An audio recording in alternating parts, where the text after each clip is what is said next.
Buenas noches, profe. Un cordial saludo, buenas noches, ¿cómo están ustedes? Muy bien, sí, señor. ¿Y usted? Bien, afortunadamente, gracias a Dios. ¿Cómo le acabó de ir en su día de hoy? Bien, profe, mucho trabajo, pero bien. Bueno, siquiera tenemos que hacer, ¿no? Hoy día hay mucha gente que está con ganas de trabajar y no tiene que hacer. Así es, toca aprovechar mientras haya. Buenas noches, profe. Buenas noches, compañeros. Hola Luisa, bienvenida, buenas noches. Gracias, profe.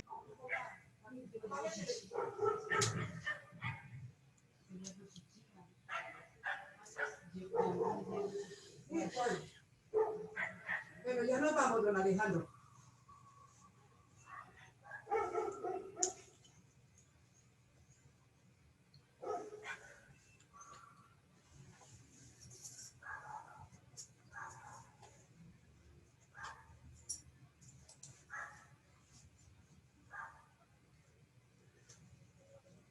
Bueno, ¿y cómo les acabó de ir el día de ayer en su universidad?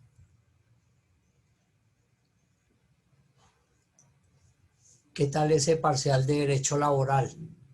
¿Qué tal esa evaluación? Bien, profe, fue muy dinámica, fue muy chévere.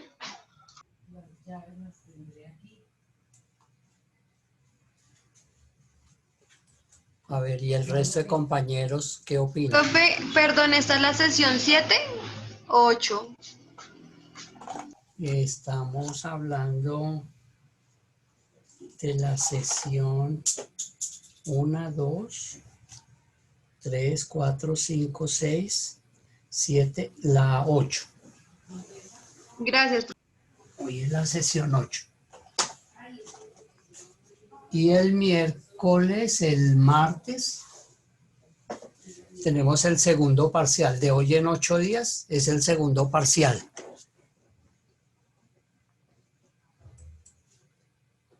Y ese segundo parcial lo vamos a hacer grupal, oral, y entra todo lo que veamos hasta el día 14 de septiembre. Oral, grupal, con los grupos que ya están conformados, con los que hicimos el primer parcial, y entra todo. Ese día del parcial solamente entran a la plataforma los que van a presentar el parcial. Entonces el primer grupo, si son 2, solamente deben aparecer en la pantalla los 2 que van a presentar. Si el otro grupo es de 4 o de 5, solamente están en la pantalla los 5 que van a presentar el parcial. Los demás no entran, solamente entran cuando les corresponda. ¿Sí? ¿Está bien? ¿Sí, Señor. ¿Sí me entendieron la metodología? Sí, señor. Solamente. Discúlpeme, profesor. Profe, pero usted coloca unos horarios para poder ingresar, para uno tener en cuenta qué horas prácticamente le toca entrar grupo por grupo. El primer grupo puede empezar tranquilamente a las 6:10 y ahí vamos avisando. El primer grupo, ya saben, ahí vamos avisando el segundo grupo. Por el mismo número que les correspondió en el primer parcial, sigue el mismo número del grupo. O sea que si tú eras grupo 7, pues el grupo 7, y lo vamos anunciando con la colaboración de la monitora por el grupo del WhatsApp. Por ahí vamos diciendo en el grupo en que van. Entonces tienen que estar como alerta, como en la jugada, en qué grupo van para así mismo poder ingresar. ¿Sí? Por el grupo del WhatsApp vamos avisando. con la cooperación, con la colaboración Buenas noches, profes. de las... Hola, Daniel, ¿cómo estás? Con la Muy colaboración bien, señor. de la monitora. Entonces, para que se vayan a ir preparando para ese examen. Listo, profe, listo. Sí, es fácil, es breve. Esos exámenes conmigo son un conversatorio de lo que hemos visto en la clase. Yo no les voy a exigir que me respondan tal cual como dice el código, ni como el profesor lo explicó, sino que yo les pregunto, ¿qué es la prescripción? No me pueden contestar, la prescripción es igual a la caducidad, o no me pueden contestar, es que la prescripción caduca cuando precluye. No, porque el docente les dijo a ustedes qué es la prescripción. Es el tiempo que tiene el individuo para reclamar sus derechos. Esa es la prescripción. Y de pronto él les dice, denme un ejemplo. Ejemplo, la prescripción de las prestaciones sociales prescribe a los 3 años. Y de pronto al otro le pregunta, venga viejo o señorita, ¿qué pasa si un trabajador presenta la demanda a los 3 años, 2 días? Él no me puede contestar, doctor, precluyó, doctor, caducó, porque le pongo su mala nota. Porque ustedes tienen que hablar en términos de los que hemos hablado, para que ese lenguaje que estoy pretendiendo entregarles a ustedes, que es un lenguaje profesional, un lenguaje de hermenéutica jurídica, quede bien cimentado en ustedes, porque no quiero que ustedes, ingenieros, vayan a hacer el ridículo delante de los otros profesionales hablando les están preguntando por zapatos negros y ustedes van a contestar que son tenis. Eso sería mal y no quisiera que pasaran una vergüenza por no tener ustedes claro esos conceptos básicos del derecho laboral. Por eso lo vamos introduciendo lentamente para que ustedes lo vayan a ir interpretando. ¿Sí? ¿Cuáles son los elementos fundamentales del contrato de trabajo? Entonces el estudiante tiene que contestar la subordinación, el horario, el salario y la prestación directa del trabajador. Así, sencillo, breve, así como lo hemos venido haciendo dentro del ejercicio. De pronto les paso las diapositivas que voy generando para que ustedes tengan una guía de estudio, de tal manera que eso tampoco es que esto se vaya a volver un puente roto, pero sí tienen que estudiar, claro, tienen que estudiar, repasar para que no vayan a dañar la buena nota que llevan. Bueno, bien, entonces hoy vamos a compartir otro tema maravilloso que traemos como todos los que hemos visto en el transcurso del módulo. Entonces, hoy vamos a hablar de derechos y obligaciones de las partes. Cuando hablamos de las partes, estamos hablando de el trabajador y el empleador. Esas son las partes. Muchas veces le preguntan a uno en un juzgado, ¿usted qué parte es? Parte del proceso. Entonces, el abogado dice, soy el demandante o soy el demandado. Muchas veces los abogados, cuando son los abogados de los demandantes, le contestan, soy la parte actora. son términos jurídicos que se usan en el derecho, pero normalmente uno tiene que ubicarse en qué parte del proceso está para poder hablar frente al despacho, frente al funcionario del juzgado, porque ellos le preguntan a uno. Y hay muchos, igual, como todas las profesiones, hay abogados que son nuevos, o sea, son recién graduados y quieren litigar, pues el susto es grande, el susto es enorme. Los primeros días que van a los juzgados, pues no es fácil enfrentarse a los funcionarios de los juzgados. Y esos funcionarios pues son tan sagaces, son tan sabidos, porque llevan 15, 20 años, 8 años, llevan mucho tiempo en los juzgados. Entonces ellos saben cuando un abogado es novato, como ellos lo llaman, buñuelo o aprendiz, y entonces eso hace que, perdónenme en el término, le tomen del pelo al abogado. Entonces, pues, dicen por ahí, yo también tuve 20 años.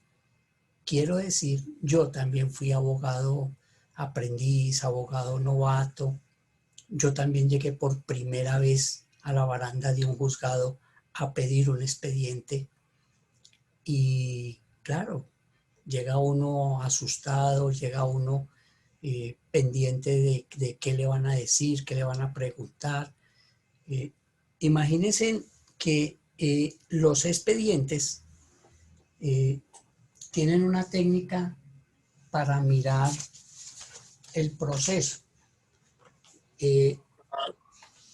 Este es el proceso.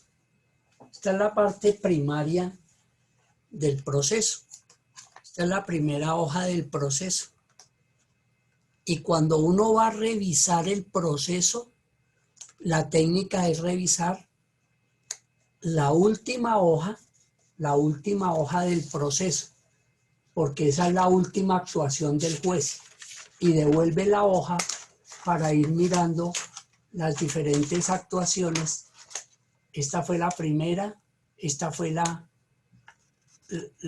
sería la última, la antepenúltima y la trasantepenúltima. Así es que se miran los expedientes de cualquier jurisdicción. De modo pues que uno se da cuenta que el abogado es novato porque empieza a mirar el expediente por la primera hoja. Y ahí en la primera hoja pues va a encontrar es la primera actuación que hubo en el proceso, en el expediente. Entonces cuando uno va a mirar el expediente, revisa la última hoja. ¿Por qué? Porque ahí aparece la última actuación del despacho.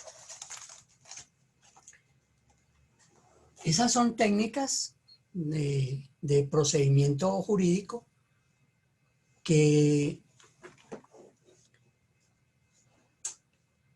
si el docente dentro de una clase que se llama procedimiento, yo dicto procedimiento laboral, y todo esto que les estoy mostrando a ustedes, yo se lo enseño a los estudiantes de derecho, porque yo siempre les digo, mi responsabilidad social con el estudiantado es que en ustedes, ingenieros, que tengan una base fundamental en el derecho laboral.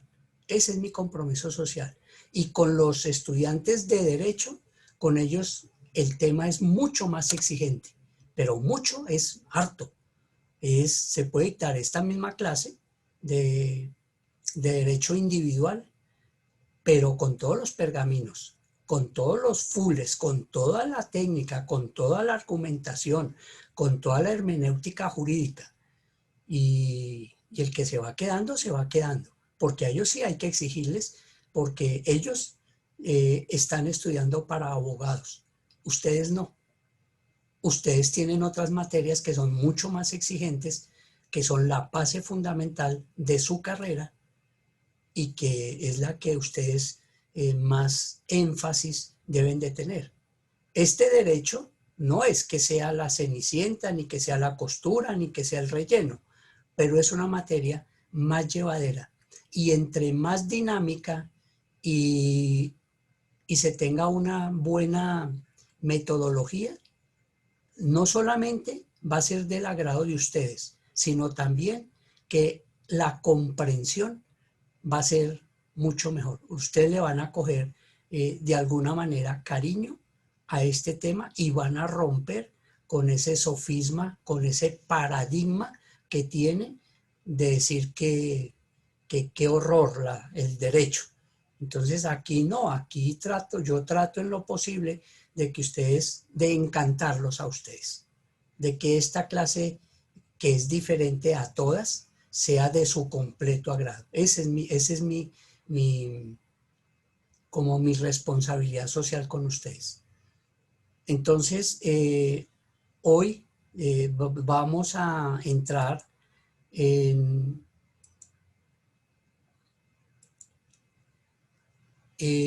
la ejecución del contrato laboral. Y siempre vamos a decir que los contratos se deben ejecutar dentro del marco de la buena fe.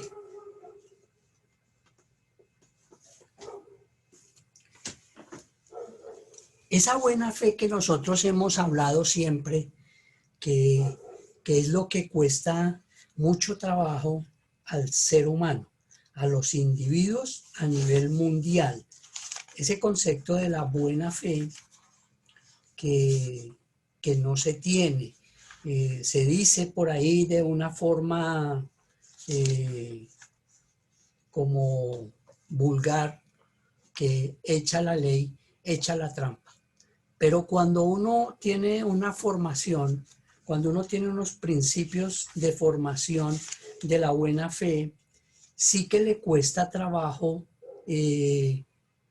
actuar de mala fe. Cuesta mucho trabajo. Dice el artículo 55 del Código Sustantivo del Trabajo que el contrato de trabajo, como todos los contratos, deben ejecutarse de buena fe y por consiguiente obligan no solo a los que en él se expresan, sino a todas las cosas que emanan precisamente de la naturaleza de la relación jurídica o que por la ley pertenece a ella. Tenemos ejemplos del concepto de la buena fe. En la Institución Universitaria de Colombia, por la benevolencia del presidente de la organización y sus directivas, por la benevolencia que tienen con los estudiantes, tienen un régimen de control interno muy abierto con relación al resto de las universidades de la ciudad, del país y de pronto del mundo entero. Esa benevolencia está en que los estudiantes ingresan a la institución, pagan su primer módulo del primer periodo, se matriculan y empiezan a estudiar.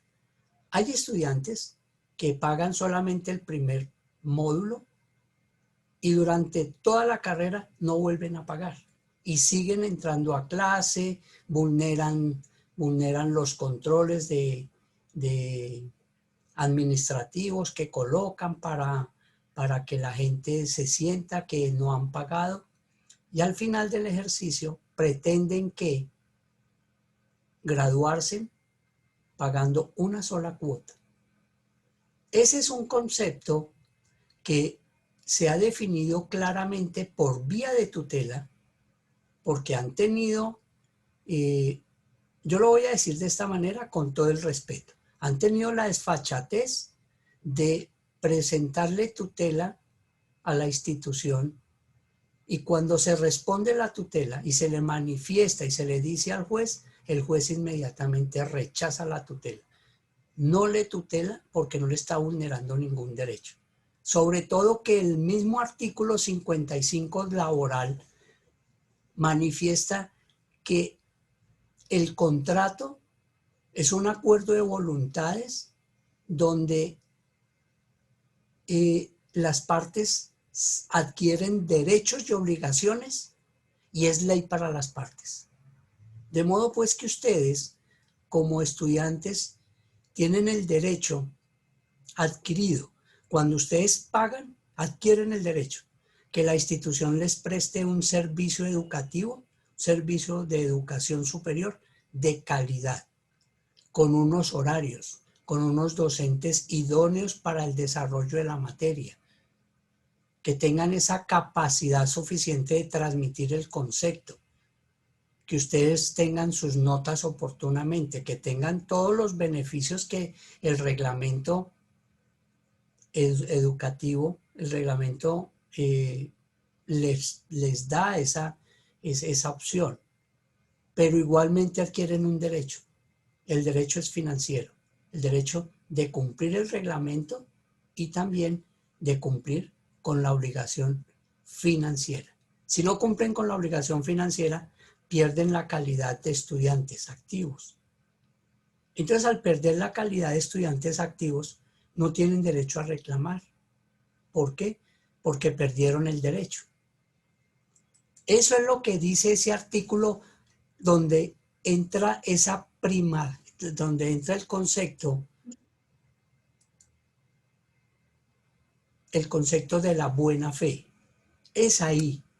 Y se le prueba al juez de tutela, que es el máximo, uno de los máximos organismos del instrumento jurídico por la vulneración de los derechos fundamentales de las personas, que no hay ninguna vulneración, puesto que la persona, el accionante, el querellante, no cumplió con su obligación. Y al no cumplir con la obligación, pierde el derecho. Entonces, ese ejemplo que coloco es muy a la altura de donde estamos nosotros ubicados, el porqué de las cosas, el por qué no me suben las notas si yo cursé la materia, claro, pero usted no ha pagado. Cuando pague, le suben las notas. Si es que no tiene primero que pedir un reintegro, porque perdió el derecho, porque así lo dice el artículo 13 y 14 del reglamento estudiantil. Así como el artículo 55 del código lo plantea el reglamento estudiantil. Y ese reglamento es ley para las partes.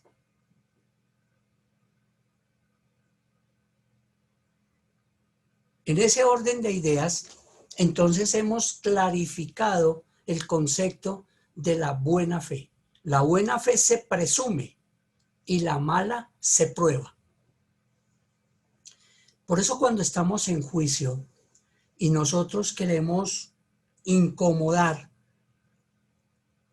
a la parte, al contendor, sobre todo cuando el tema es de un empleador y nosotros estamos defendiendo a los trabajadores, hacemos un comentario jurídico válido con el debido respeto a la parte y es manifestarle al juez que el empleador está actuando de mala fe al no pagarle las prestaciones sociales en el término oportuno o no haberlo afiliado a la seguridad social y por ende el trabajador sufrió ese accidente de trabajo. Y la ARL no lo va a atender porque no está afiliado. Ese concepto de la mala fe es como si nosotros le estuviéramos echando la madre al empleador. Y ahí en ese momento el tipo se exalta, se para en los pelos, se le salta la piedra y eso es lo que el abogado necesita que suceda en la audiencia para que el tipo de mal genio no piense. ¿Se dan cuenta ustedes, mis queridos ingenieros, cuáles son las estrategias que tiene un abogado con experiencia dentro de un proceso? necesita desacomodar al contendor, porque el contendor desacomodado no piensa y se lo quieren tragar a uno cuando el mismo abogado, el mismo colega le dice al juez: señor juez, solicito que la contraparte sea prudente, sea respetuoso con los comentarios. Y el juez simplemente le va a contestar: señor abogado, usted entiende perfectamente la presunción de la buena fe. Y él está haciendo una expresión del concepto de la presunción de la buena fe, y la mala fe se prueba, de modo pues que él no está haciendo en ninguna forma, está insultando o está causando malestar.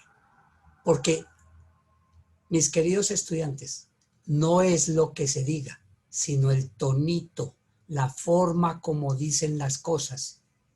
Y ahí es donde desacomoda. Entonces, ese es el tema fundamental de la ejecución y efectos del contrato laboral. Se ejecuta dentro del marco de la buena fe. Y ustedes, ingenieros, estoy convencido que siempre entran dentro de un marco de la buena fe. Ahora bien, vamos a mirar esas obligaciones que dentro de ese contrato, que ya lo hemos definido y que lo tenemos muy claro, que sea un contrato verbal o que sea un contrato escrito, para nosotros los trabajadores, si no nos hacen firmar contrato, nos da igual.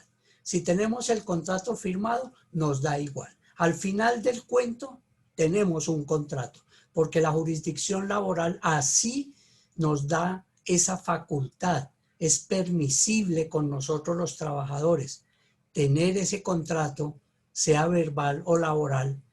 Vamos a gozar de esos derechos que nos da el contrato, derechos que tenemos, que nos paguen un salario justo y a tiempo. Tenemos unos derechos que son las prestaciones sociales, que son las cesantías, intereses a las cesantías, la prima y las vacaciones. Esas son las prestaciones sociales. Y que gozamos de ese derecho desde el primer día laboral. Ya no era como antes, que decían que las cesantías después de los 2 meses, que no, es desde el primer día que empezamos a trabajar, gozamos de ese derecho. Y también tenemos el derecho a que el empleador nos afilie a la seguridad social. Y la seguridad social es la EPS, la ARL y la pensión. Tenemos derecho a que nos afilie y que nos pague,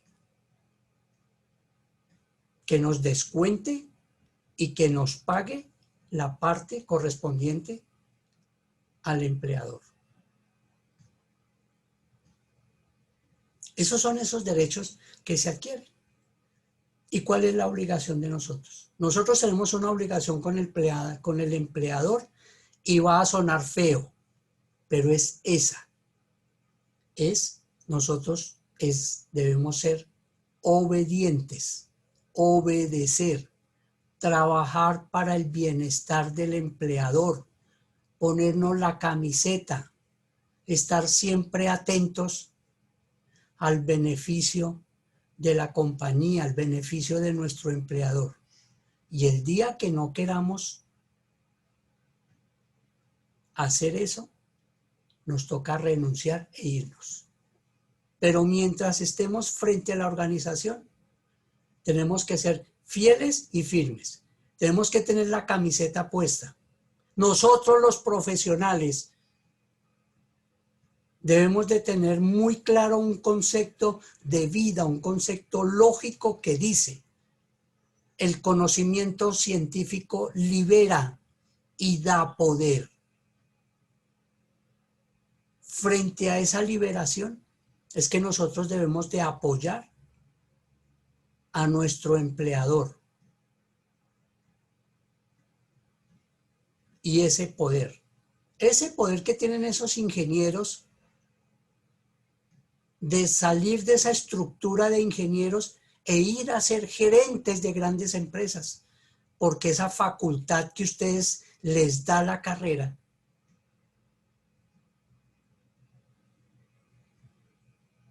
les está dando ese poder. ¿Y sabe dónde lo van y sabe dónde lo profundizan más? Con el aprendizaje del conocimiento científico del derecho laboral. Ahí es donde ustedes perfeccionan ese conocimiento. Por eso, muchachos, una vez ustedes que sean graduados, ténganlo bien en cuenta. El conocimiento libera y da poder. Y no les tiene que dar miedo, porque ustedes son profesionales competentes para desarrollar su actividad. Tienen esa facultad. Hay ingenieros que son directores de recursos humanos, porque se interesaron por el derecho laboral, porque se interesaron por esa parte administrativa, y eso no los va a dejar de ser ingenieros. No, señores, porque ustedes tienen esa competencia para hacer ese ejercicio, esa labor. Es maravilloso. Yo muchas veces me le quito el sombrero a los ingenieros, porque son unas personas que saben de todo un poquito.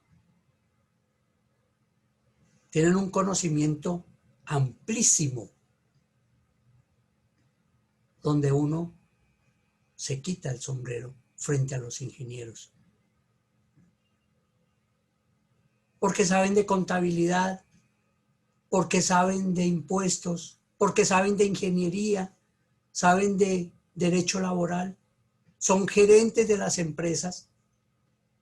Y uno dice, ¿a qué momento un gerente es ingeniero?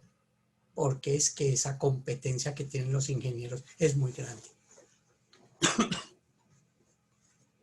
Entonces, ese docente que ustedes tienen del derecho laboral es eso, es competente, no solamente para litigar en el derecho laboral, sino para transmitir un conocimiento científico tal cual como se lo exige su responsabilidad social con la educación. Es una vocación que tiene ese docente y se prepara. El último ejercicio académico que acabo de hacer ahora en tiempos de pandemia fue el coaching educativo. ¿Con qué fin? ¿Con qué objetivo? Para que ustedes se sientan a gusto escuchando un conversatorio de este docente, sin arrogancia, sin petulancia, solamente basado en el principio de la norma, con ejercicios teóricos y prácticos, para que ustedes interpreten a su manera, a su ritmo, que eso es lo que va a suceder en los juzgados. No solamente tenemos la norma para saber de qué se trata, sino que la condensamos dentro de unos ejercicios prácticos, que es lo que nos hace que nosotros interpretemos mejor la norma. De ahí que, si ustedes se dan cuenta, lentamente estamos hablando de una cantidad de cosas en su orden lógico para que la interpretación de ustedes no sea dispersa y no sepan de qué están hablando. Porque cuando a uno le hablan de un tema que no conoce, que desconoce y disparan así en ráfaga, uno no sabe para dónde coger. Este docente no, este docente va paulatinamente, paso a paso, en ese ejercicio para ir avanzando dentro de ese conocimiento que es totalmente ajeno a lo que ustedes están estudiando. Entonces esa obligación que tiene el empleador de afiliar a sus trabajadores a la seguridad social, como es la EPS, la ARL y las pensiones. Qué bueno fuera que nosotros hiciéramos un material de investigación grupal donde cada grupo estudiara, investigara qué es la EPS, qué es la ARL, qué son las pensiones, qué son las cesantías, qué son los intereses, para que tengan ese conocimiento a flor de labio, que no haya ni el más mínimo manto de duda frente a las cosas, que un estudiante de ingeniería le pueda decir al mundo exterior por qué las personas tienen que presentar tutela para que les den el medicamento. Eso sería maravilloso. ¿Cuál es la diferencia entre la EPS y la ARL con respecto a la incapacidad? Maravilloso. ¿Qué pasa en los regímenes pensionales? Si existe un régimen público y existe un régimen privado. Son los temas de moda.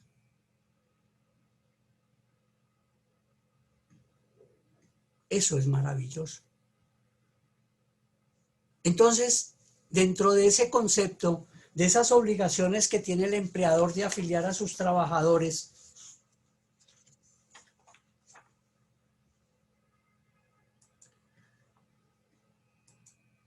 al sistema de seguridad social.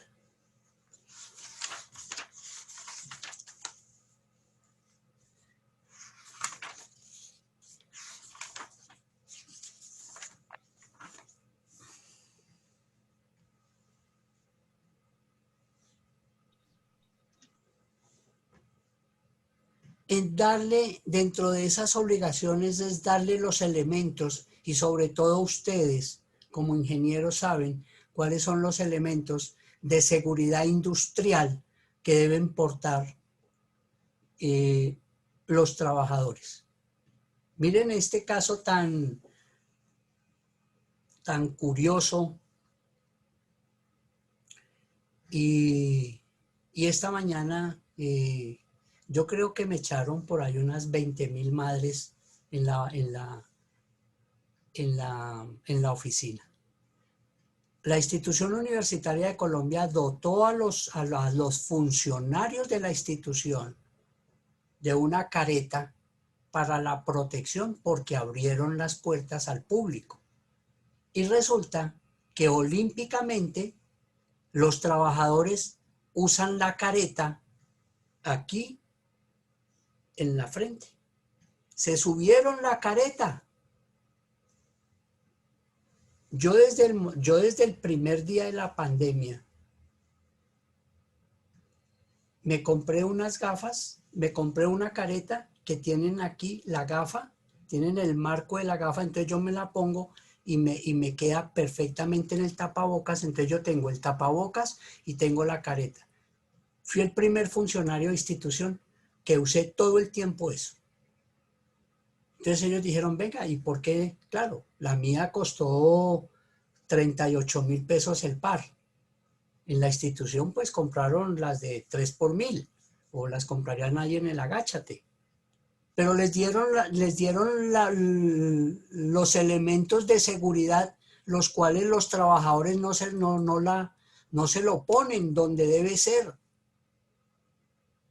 Y eso es un agravante para poder despedir un trabajador porque está incumpliendo la normativa y ustedes, ingenieros, lo saben. En ese tema de la seguridad social,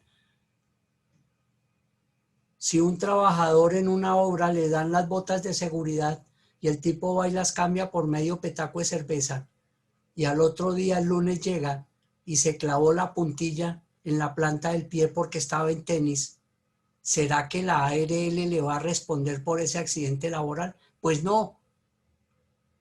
Y con un agravante que de pronto el supervisor de esa zona va a tener más responsabilidad porque él es el encargado de que ese trabajador use las botas de seguridad. Pero claro, no le exige que ese trabajador se ponga las botas de seguridad porque el sábado cuando salieron de la obra, ese trabajador le presentó la prima y entonces él está muy encantado. Entonces no le exige, pierde autoridad. Esos elementos son obligatorios que el empleador se los entregue al trabajador y que el trabajador los use.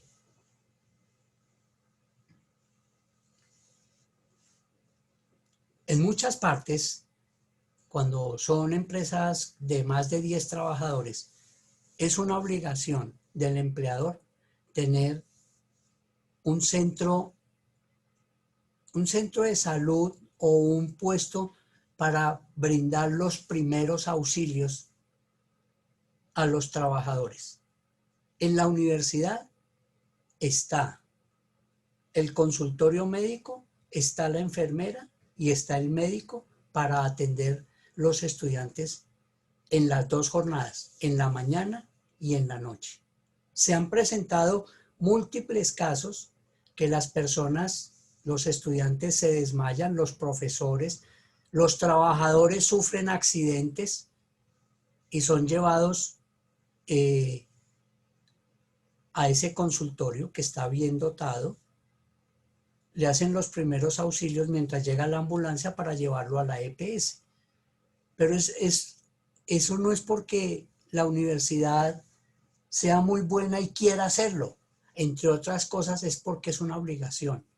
En muchas obras donde ustedes van a tener que ir, plantas industriales, empresas gigantes, donde ustedes van a tener que ir, laborar, se van a dar cuenta que existe esos consultorios de primeros auxilios, están los médicos, está la enfermera, pero no es ni siquiera porque la empresa sea tan buena que así lo quiera poner, no, es que les obliga, la ley exige que sea así. Pagarle el salario en la fecha que está estipulada, es pagar ese salario. Nadie puede salir ahorita con el cuento a decir, es que yo tengo 5 días después de vencida la mensualidad para pagarle el salario al trabajador. No, eso no es verdad, porque la norma dice pagar la remuneración pactada en las condiciones, periodos y lugares convenidos. Hay empresas que le dicen al trabajador, es que yo tengo por ley 15 días, yo tengo por ley 1 mes para pagarle sus prestaciones sociales. No, señor, eso no es verdad, porque la norma dice que es en el momento que se termina la relación laboral, le debe pagar sus derechos laborales. Y si no lo hace, tiene que pagar un salario diario, un salario diario por día transcurrido. Lo que pasa es que no hay ningún abogado que se le meta una demanda a cobrar una indemnización de 30 días, porque es mucho trabajo y se va a sacar poca plata. Entonces, por eso ellos juegan con el sentimiento del trabajador. No solamente que le terminan el contrato de forma injusta, no solamente que le hacen un acoso laboral, porque antes de retirarlo lo humillan, le hacen vejámenes. Y fuera de eso, en todas las empresas existen trabajadores que son especialistas para tomarle el pelo a los compañeros y a veces son mandados por el mismo empleador para que hagan eso. Y no solamente lo sacan para la calle y no le pagan. Y después tiene que volver al mes a seguir sufriendo esos vejámenes del acoso laboral. Entonces fíjense ustedes que son las obligaciones que están condensadas en el artículo 57 del Código Sustantivo del Trabajo. Dice aquí el 5º que eso no se cumple. Guardar absoluto respeto a la dignidad personal del trabajador. Eso no se cumple. de dientes para afuera le dicen usted es un buen trabajador, pero allá reunidos ellos le dicen es que ese trabajador o esa trabajadora es una tal por cual. Que no se lo sostengan, pero esa parte de la dignidad humana, no. Porque muchas veces el jefe tiene intereses, quiere tener una relación sexual con una trabajadora porque esa trabajadora tiene unas faldas muy bien puestas y está muy bien dotada y la mujer no le da fuego al tipo. O viceversa, puede suceder. Entonces ahí es donde esa parte no se da, el acoso laboral se presenta y que lo vimos en 2 clases porque así quiso el docente, que a través de la repetición de la repetidera quedara muy bien definido un tema que ustedes lo van a necesitar para el resto de su vida, el acoso laboral. Y creo que quedó muy bien aprendido. Lo que no leyeron, lo tuvieron que escuchar por lo menos 9 veces. Y si con ese concepto de la repetición de la repetidera no les quedó claro, pues no sé qué hicimos. Porque este taller alemán es lo que utilizan, por ejemplo, la Universidad Sanitas para preparar los médicos. A los muchachos, el docente, el doctor, les entrega el material. Tome, muchachos, este es el material de investigación y nos vemos en la próxima clase. Y en la próxima clase, entre todos, vamos a definir el concepto. Y así es como esos muchachos de Sanitas son formados a través de los talleres alemanes, a través de la andrología. No son esa educación tradicional donde el doctor de medicina es un dictador y que todo el mundo escucha y que todo el mundo aprende lo que le enseñó el doctor, pero nunca va más allá de la investigación. Cuando el concepto educativo es lo que hicimos este fin de semana. El docente propone el tema y el 80% es una investigación de los estudiantes. Y el docente solo pone un 20, un 10%. Y para mí, la experiencia que tengo en estos talleres alemanes ha sido fenomenal. Fenomenal. La nota es lo de menos. Lo que necesito es que todos participen. Cuando la gente no participa, es donde realmente no merecen la nota. Pero aquí participaron todos. Hicieron su mayor esfuerzo. Y eso es lo que se premia.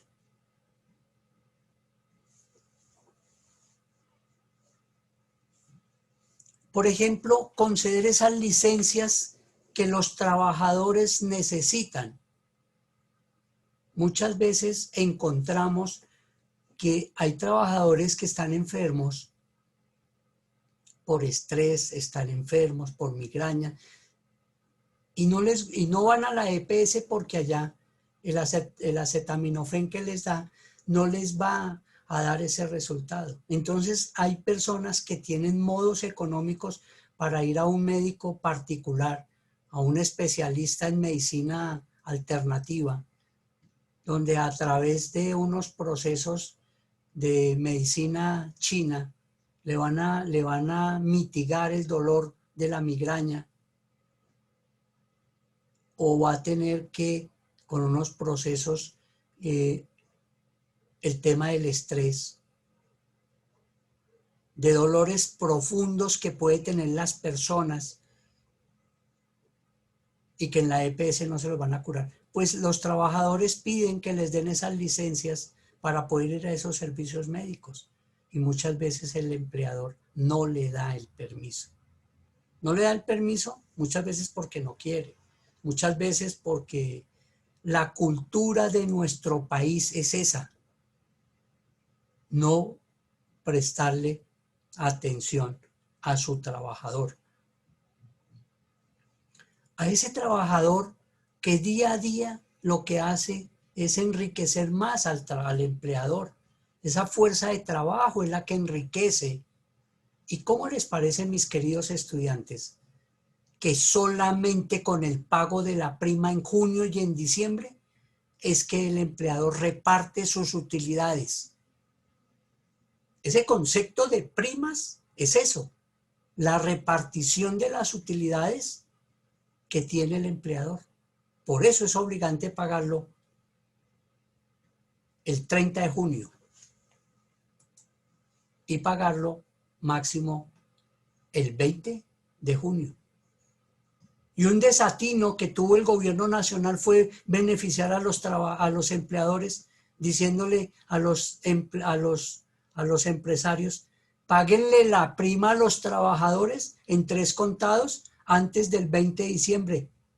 Calculen ustedes, un salario mínimo, 900.000 pesos. Si trabajó todo el semestre, todo el año, tiene derecho a que le paguen la prima de diciembre o la prima de junio, 450.000 pesos. Y se la pagan a uno en 3 contados.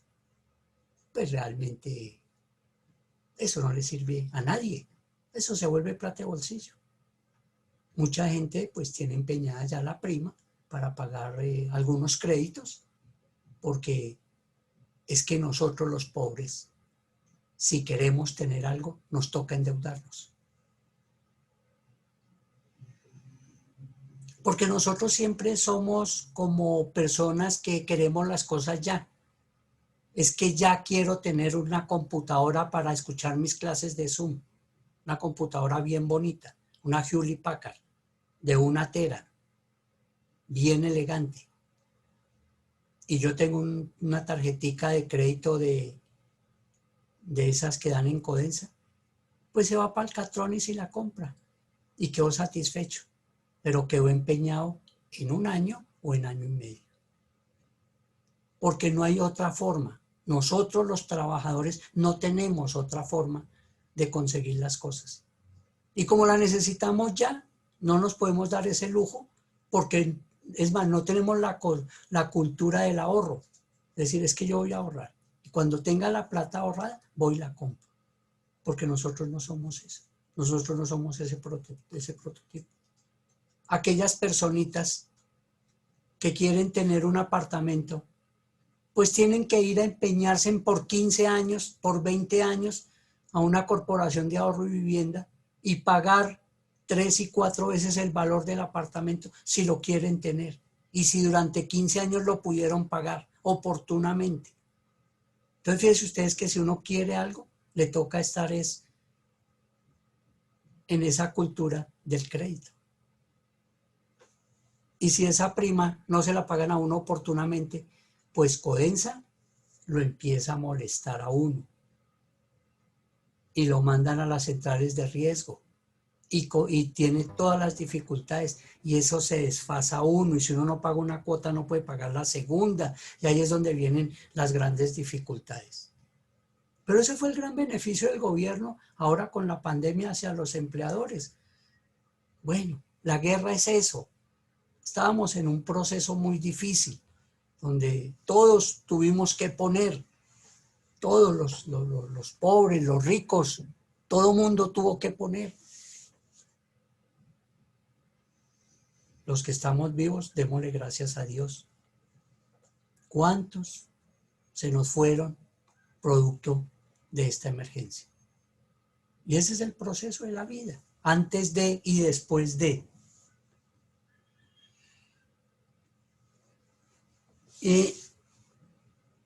Dentro de esas licencias también viene un tema que es el del tema sindicalista.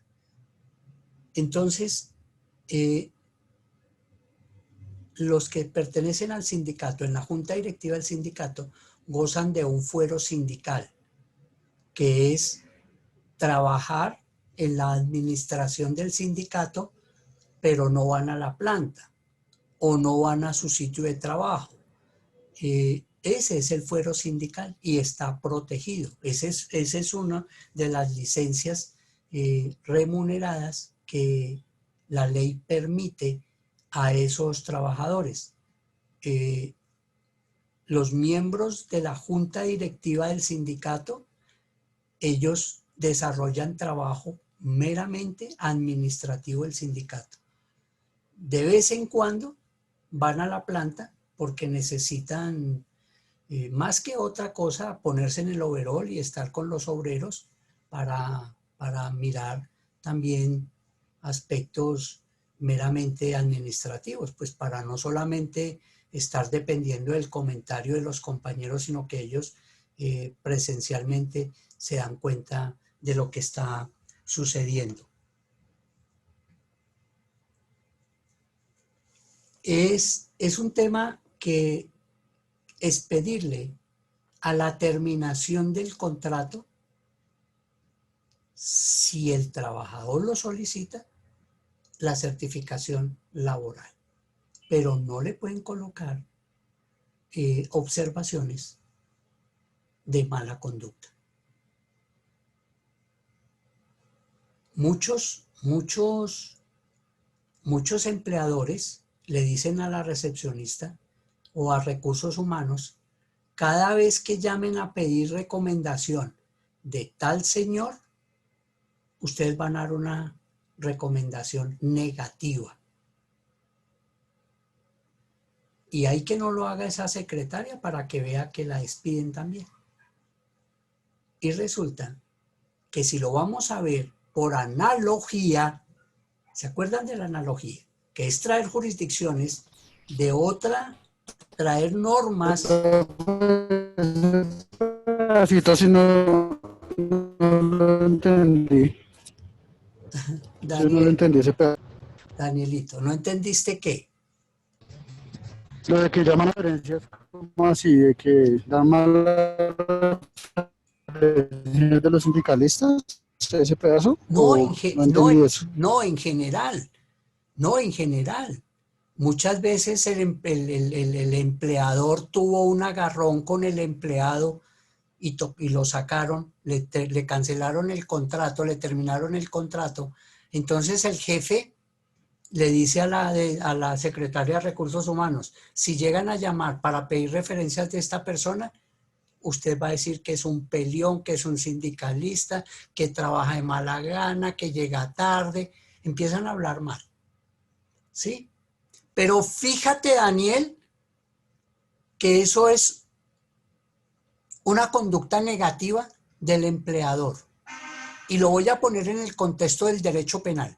Por analogía, y ustedes saben que analogía significa traer normas de una jurisdicción y colocarlas en la otra.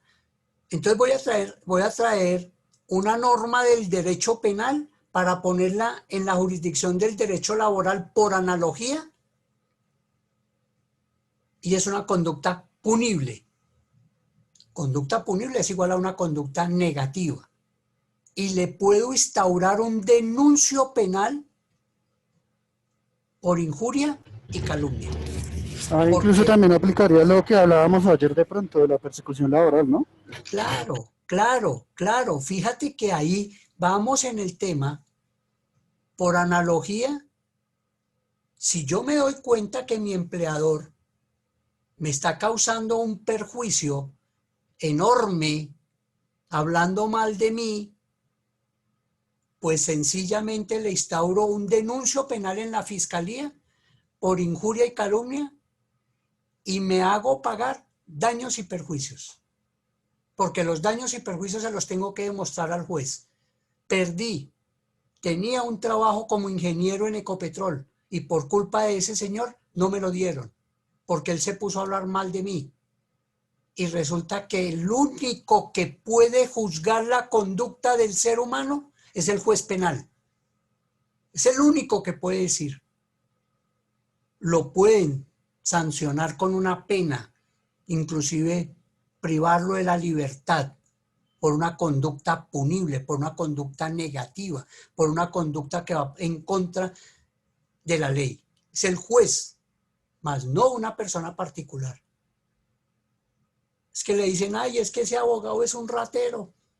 Usted me lo va a probar y me lo prueba frente al juez y le meto un denuncio penal por injuria y calumnia.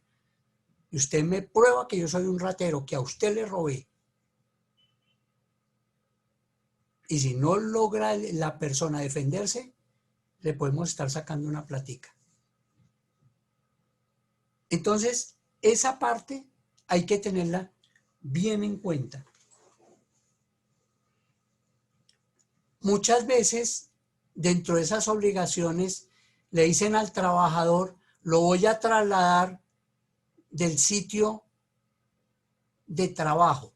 Yo lo contrato en Bogotá, pero resulta que la planta la tengo en Villeta o la tengo en La Dorada Caldas, pero necesito que usted se vaya para allá porque es allá donde necesito el ingeniero.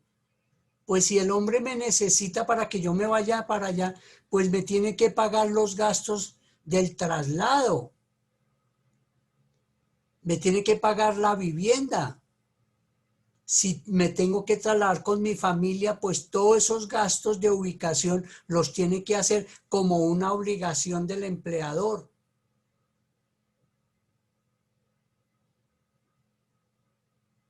No es que lo contrato en Bogotá y lo mando para otra ciudad y usted tiene que hacer el trasteo. Y cuando él no me quiera dar más trabajo, me tengo que regresar otra vez para Bogotá y pagar los gastos. Eso sería una pérdida enorme para el trabajador y ahí no estaríamos haciendo nada.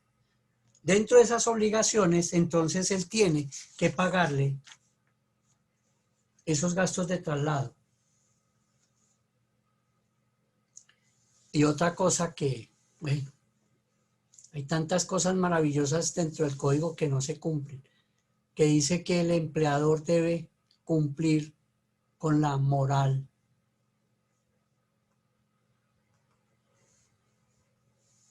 mantener el orden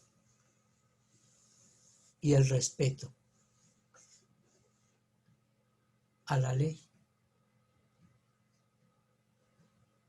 Si ustedes ven, por ejemplo, uno trabaja nosotros somos de Bogotá y vamos a trabajar con esos costeños. El ambiente del costeño es totalmente diferente al ambiente del bogotano. El costeño es arrabalero, es grosero, es extrovertido, le importa un carajo las vainas y ajá, y ajá. Y ese ajá abarca todo lo que ustedes quieran.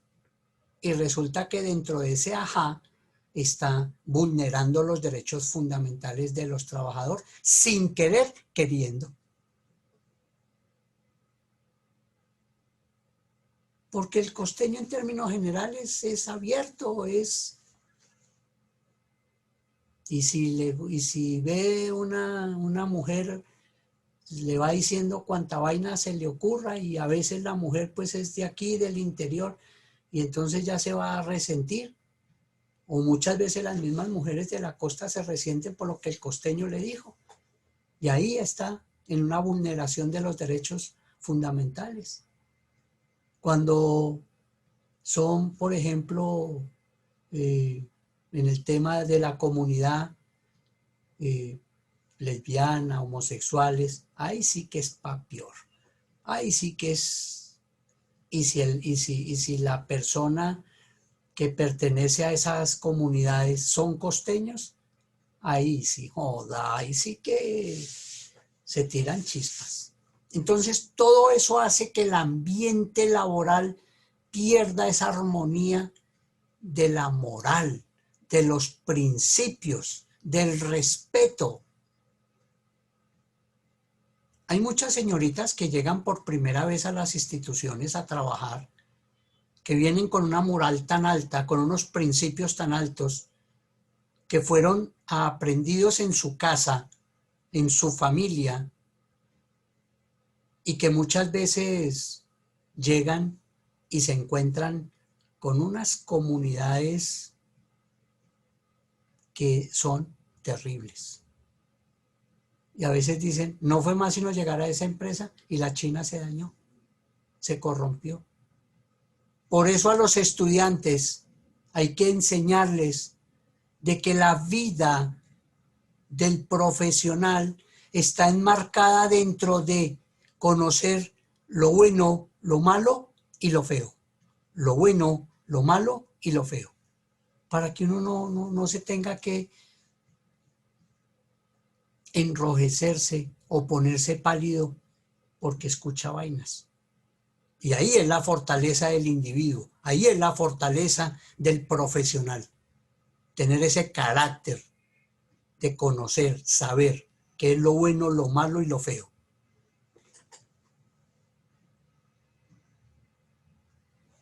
Ahora bien, también es obligación del empleador suministrarle esas licencias y esos permisos por los nacimientos de los hijos, el fallecimiento de sus seres queridos cuando son en primer grado de consanguinidad o segundo de afinidad. Muere la madre, muere el padre, muere el primo, a veces la suegra, el suegro, y el empleador está en esa obligación de conceder ese derecho. Y hay empresas donde no les importa un carajo y vulneran esos derechos que están dentro del código que es más, existe la ley María, la ley José, donde las mujeres, los hombres tienen esos derechos y se los vulneran y haga lo que quiera. Entonces, lo hemos visto cómo nosotros podemos entrar a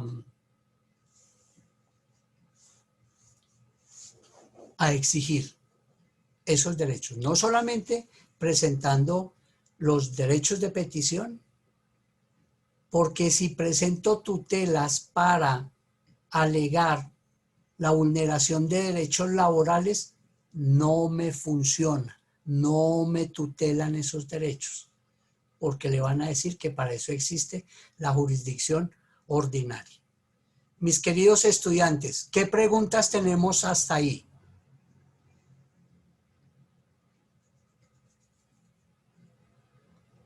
Profe, respecto a las licencias por calamidad, ¿uno puede tomarlas sin permiso, por decirlo de algún modo? Preferiblemente no. Preferiblemente no. Mira que hay un tema de debate que se dice que las mujeres cuando entran en el estado de embarazo le tienen que avisar a su empleador el mismo día que entraron en el embarazo. Ahora, si es algo de fuerza mayor, igual hay que comentarlo, hay que comentárselo a su empleador que está sucediendo eso para que él sepa. Sí, claro, o sea, uno lo puede comentar, pero digamos en el caso que se lo nieguen, pensándolo, digamos, en una calamidad, que fallezca la mamá o un ser muy cercano, y que te lo nieguen. ¿Puede uno igual tomarlo sin ese consentimiento? Claro, lo puede uno tomar y si llegare a presentarse una represalia por parte del empleador, pues uno puede alegar ese derecho. Claro, uno puede alegar ese derecho. Ok. Profe, una pregunta. Señor. Digamos que si la muchacha se encuentra en embarazo, pero ella no sabe, no tiene conocimiento, digamos que lleva un mes en embarazo y la despidieron, y después de que la despiden a la semana se entera que está en embarazo, ¿hay derecho a alegar o no? Dani, ¿tú de a dónde eres? Yo soy del Putumayo. Ah, bueno, pensé que era de Ajá. No.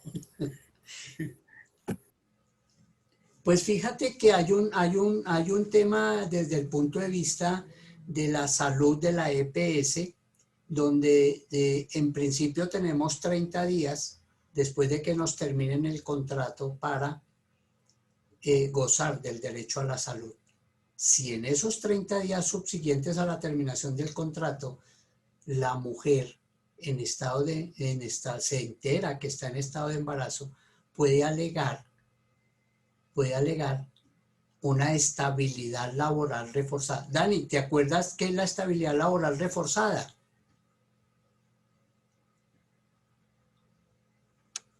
Dani. Es un medio por el cual se puede proteger un empleador que viene de reintegro. Póngale el ejemplo. La tortuguita.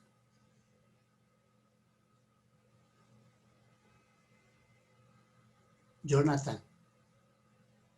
Señor. ¿Y el ejemplo cuál fue el que dio el docente?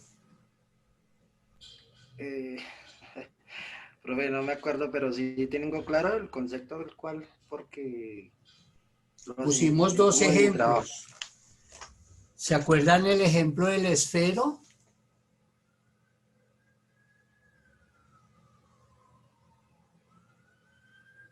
Sí, señor. A ver, Nicole. La seguridad laboral reforzada es como ese caparazón que nos cubre al momento de un reintegro. En el caso del esfero, es ese plástico que recubre la mina. Sí. En el caso de la tortuga, pues obviamente su caparazón. Exacto. Pero no solamente es para proteger el reintegro. No. Hay otras cosas. Por ejemplo, para proteger a la mujer en estado de embarazo de que no sea despedida. Claro, en este caso, como dice Dani, la despidieron. Entonces ella puede pedir el reintegro porque estaba en embarazo y lo puede probar. Listo. Claro que sí. ¿Qué otro tema? ¿Qué otro estudiante quiere preguntar? De esos que no preguntan nunca. Profe, buenas noches. Buenas. Es que usted habló algo de referente a cuando una persona la sacan como por juzgarla o algo así, es que no entendí muy bien esa parte. A ver. Comercial de eso. ¿Cómo sería? No, profe, es que es que como el internet estaba un poco molestando, no le entendí algo así, pero no sé exactamente a dónde. Repíteme a ver si logro concatenar. Es que habló algo de cuando una persona como que la sacaban como por chismes o algo así, que la única persona que tenía derecho de juzgarla era un juez de... No, hasta ahí. Sí, algo ya. así le comprendí muy bien, profe. Sí, ya. Estábamos hablando cuando le dan la certificación laboral y el empleador y el trabajador tuvieron como una discrepancia en el momento de la salida.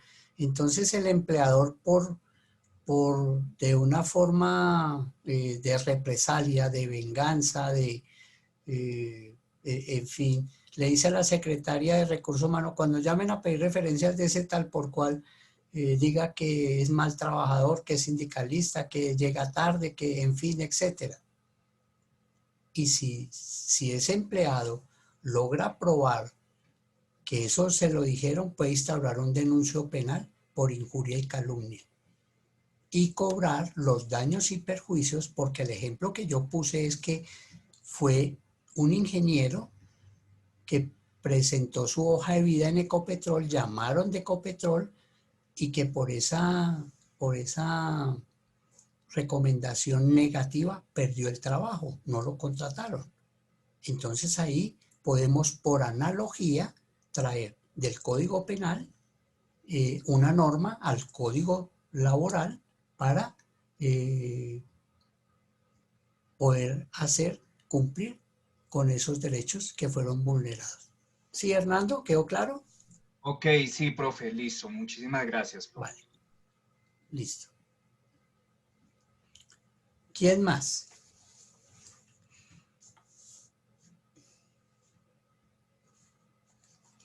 Bueno.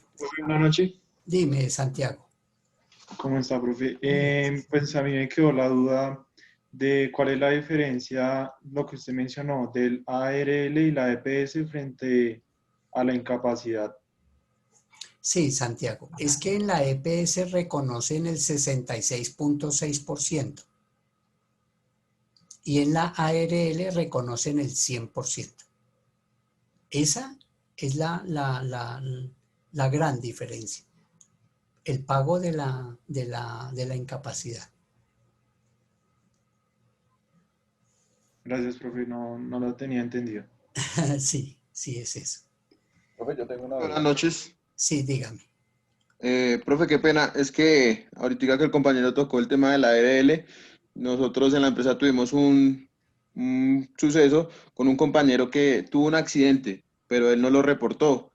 Y pasaron los días, ya cuando comenzó a sentir molestias, él había dicho que pues se había accidentado con una broca, pero pues ya como habían pasado más de 72 horas, no se pudo reportar. ¿Qué sucedió? Él le terminaron el contrato. Dicen que por que se terminó el tiempo, ¿no? Pero todos creemos que fue precisamente por no haber reportado ese accidente, que le dieron 10 días de suspensión para que pues a la próxima como tal avisara, pero pues ya cuando se terminó el contrato, de una vez lo sacaron. Él no tiene ningún derecho a nada, ¿no? Eso es una falta grave, ¿no es cierto, profe? No avisar eso. De pronto, es que ni siquiera es la responsabilidad del empleado reportar eso. Si uno le pasa algo en la empresa, la responsabilidad es del empleador hacer los trámites administrativos para que tenga el reconocimiento ese trabajador de la ARL y esa protección. Cuando son accidentes menores, vaya y venga. Pero cuando son accidentes mayores, lo que tiene que alegar el abogado que es el representante jurídico del trabajador es que fue un accidente laboral y que la responsabilidad es de la empresa reportar a la ARL el accidente. Y si por error, por equivocación, no lo hizo y la ARL no le responde por el accidente al trabajador, el que tiene que pagar es el empleador. Es así de sencillo. Nada tiene, escúchame, perdóname, mejor, discúlpenme, nada tiene que ver el trabajador en el tema administrativo. Mírenlo así. ARL, empresa. Este es un tema entre ellos dos de tipo administrativo. Nada tiene que ver este trabajador en esta vinculación. Este es un trabajo administrativo. Si la ARL no responde por negligencia del empresario, el empresario es el que tiene que pagar todos los gastos médicos, cirugías, indemnizaciones que pueda ocasionar la negligencia, pero administrativamente no se debe dejar vincular el trabajador en ese tema. Es eso. A ver, la señorita que quería hablar. Yo, profe. Respecto a lo que tú dices, digamos que hay muchas ocasiones, y lo sé porque trabajo en el ámbito de accidentalidad, hay muchas ocasiones el trabajador omite el accidente por grave que sea. Entonces, ¿qué pasa? Cuando ellos hacen el reporte y a nosotros como empresa nos llega obviamente el reporte por EPS, ¿qué pasa? Que después de que pasó 72 horas, nosotros como empresa reglamentariamente tenemos 5 días para reportar, pero si el trabajador omitió el accidente, en ese caso, la empresa y el empleador se salvan en ese momento. ¿Por qué? Porque fue omisión del empleador del empleado y no del empleador. Sí, Julie, pero yo lo que le pregunto es, ¿cómo hacemos para que el empleado omita el accidente laboral. No lo reporta porque le da miedo de que lo despidan de su trabajo. Tenemos que mirar la causa-efecto. ¿Por qué el empleado omitió? Miremos la causa-efecto. Si la causa fue el accidente y el efecto es que el supervisor lo amenaza, hace unas actuaciones temerarias diciéndole si usted reporta, lo van a echar, pues eso es lo que tenemos que ir a probarle al juez, porque es que el juez hay que contarle qué fue lo que pasó y el juez es el que va a definir si realmente la responsabilidad es del empleado. Y le puedo jurar, con base a mi experiencia como abogado litigante en el derecho laboral, que no conozco un solo caso que lo haya perdido un trabajador porque omitió. Siempre hay una causa-efecto. Y cuando el trabajador ya está por fuera, podemos probar cuál fue la causa-efecto que ocasionó el no reporte, la omisión del trabajador. Porque acuérdese que las cláusulas de ineficiencia, todo hecho, toda conducta que vaya en contra de los derechos del trabajador, no son válidos. Se tendrán como no válidos. Acuérdese de eso. Entonces, es la primacía del derecho. La primacía del derecho. La causa-efecto. Si estamos viendo un fenómeno donde el trabajador está afectado y omitió porque el supervisor, porque el coordinador, y podemos probar con documentos como la historia clínica, o podemos probar con documentos como declaraciones extrajuicio, y en juicio podemos llamar al interrogatorio a los testigos y ellos prueban ante el juez que efectivamente sucedió eso porque ellos eran compañeros de trabajo de la persona afectada. ¿Será que el juez, bajo el imperio de la ley, le va a negar el derecho al trabajador? No se lo niega. Julie, se lo puedo jurar, no se lo niega. No se lo niega.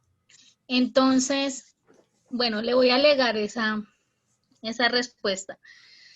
Entonces, según la responsabilidad del empleador, ¿sí? La responsabilidad social del empleador era notificarlo. Entonces, el empleador tiene todas las de perder en una responsabilidad penal porque el empleador omitió el accidente, salvaguardando de que si se les da capacitaciones y si se resguarda la accidentalidad de ellos y se les notifica que deben reportarlo y hacen caso omiso, entonces el empleador va a tener todas las de perder siempre y asumir una responsabilidad penal. Mira que no es penal, no entraría una responsabilidad penal, porque como estamos en la jurisdicción laboral, porque él no está cometiendo ninguna conducta punible. Sería una responsabilidad de tipo ordinaria laboral, en el sentido de que le dieron la capacitación a los trabajadores, pero por la causa-efecto el trabajador no la reporta.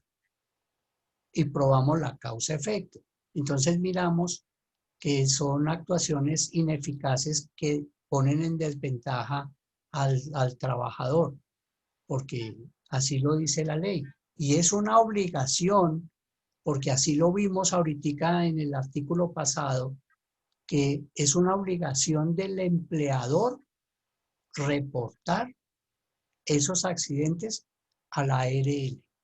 Es una obligación, no es si se le da la gana, es una obligación porque así lo dice el artículo. Entonces, ese tema tiene tanto de largo como de ancho. Pero es bueno cuando asumimos unos alegatos como estos, este conversatorio, que tiene unos alegatos con principios jurídicos, qué hermoso es bello. Es bello porque nos podemos encontrar en el litigio a personas, a abogados que están defendiendo la empresa. Y todo abogado defendiendo la empresa tiene que defenderlo bajo el imperio de la ley y buscar siempre el beneficio y tratar de vencer a la contraparte en juicio. Profe, entonces en este caso, perdóname, ya acabo. En este caso sería que el empleador, sería que hubo un incumplimiento en la responsabilidad administrativa, en las normas de seguridad y salud en el trabajo. Claro, ahí podemos ver el artículo anterior, el artículo 57, obligaciones especiales del empleador, y miramos que todo lo que tú estás planteando va dirigido al beneficio del trabajador. Lo que pasa es que aquí, mi querida niña, hay que saberlo pedir para que se lo sepan dar. Y ahí sí las niñas no sueltan la risa, ¿no? Profe, lo otro que yo quería acotar ahí es, si bien...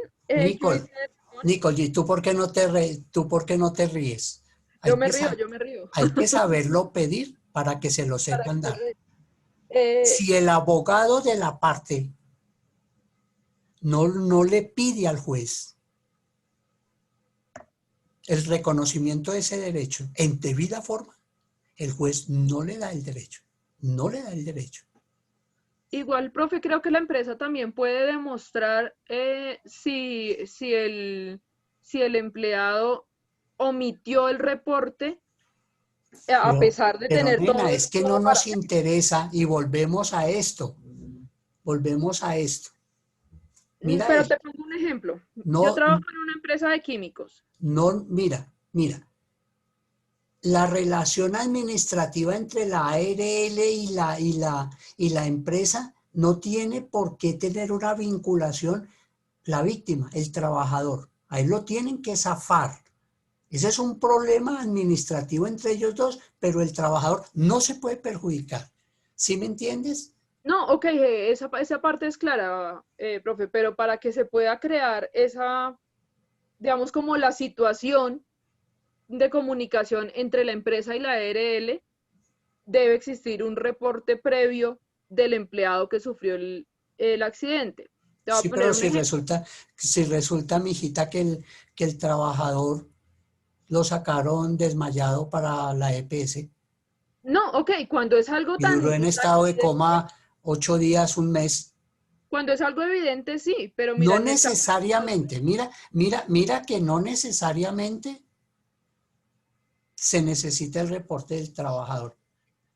Fíjate tú que ni siquiera se necesita que exista un contrato escrito, que es grave, porque es el nexo causal entre la empresa y el trabajador. Mucho menos se va a necesitar de un reporte. Esas formalidades son entre las instituciones, pero el trabajador, suéltenlo. El trabajador no lo vinculan. Escúchame, no lo tienen que vincular. Ejemplo que nos pasó a nosotros. Nosotros trabajo en una empresa de químicos. Uno de nuestros ingenieros químicos entró al laboratorio a hacer unas pruebas y por un descuido de ella le cayó un preservante que es muy fuerte, le cayó en el pantalón y ella sencillamente se limpió y no reportó nada.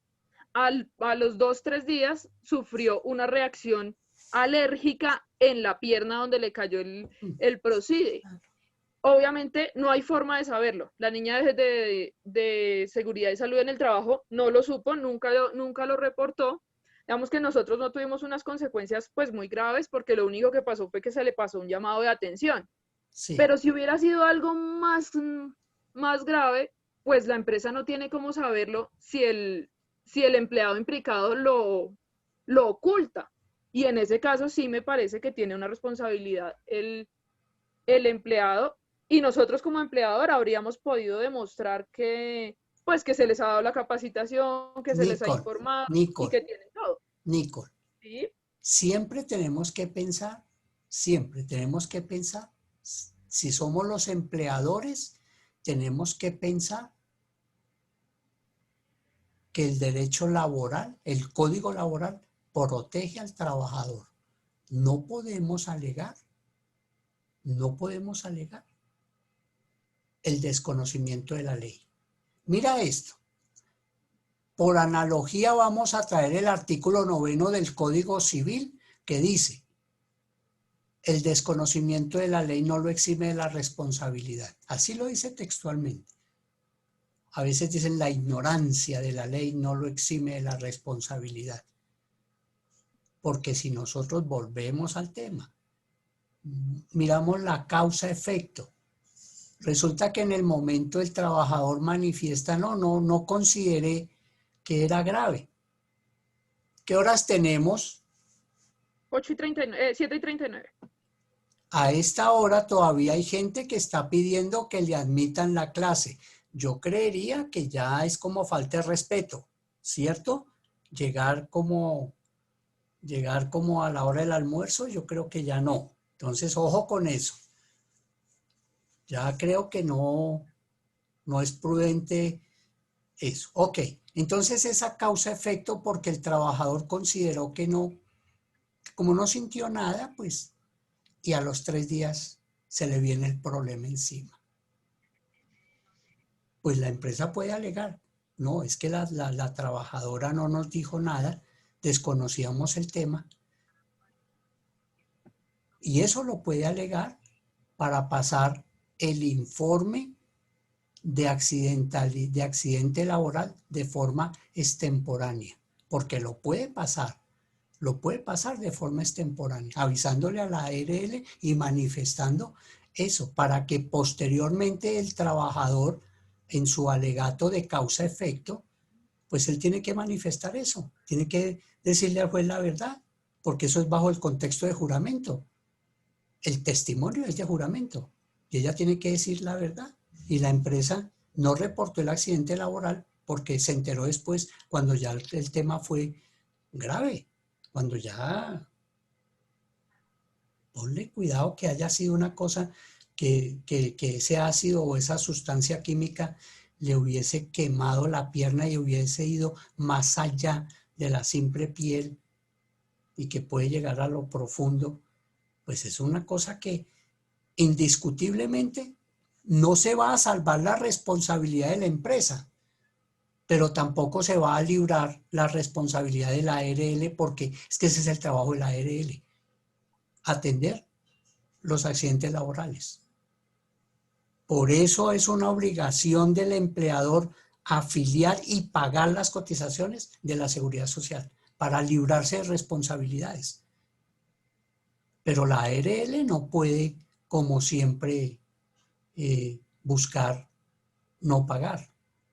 Ahí el tema ni siquiera es con la empresa, el tema es con la ARL.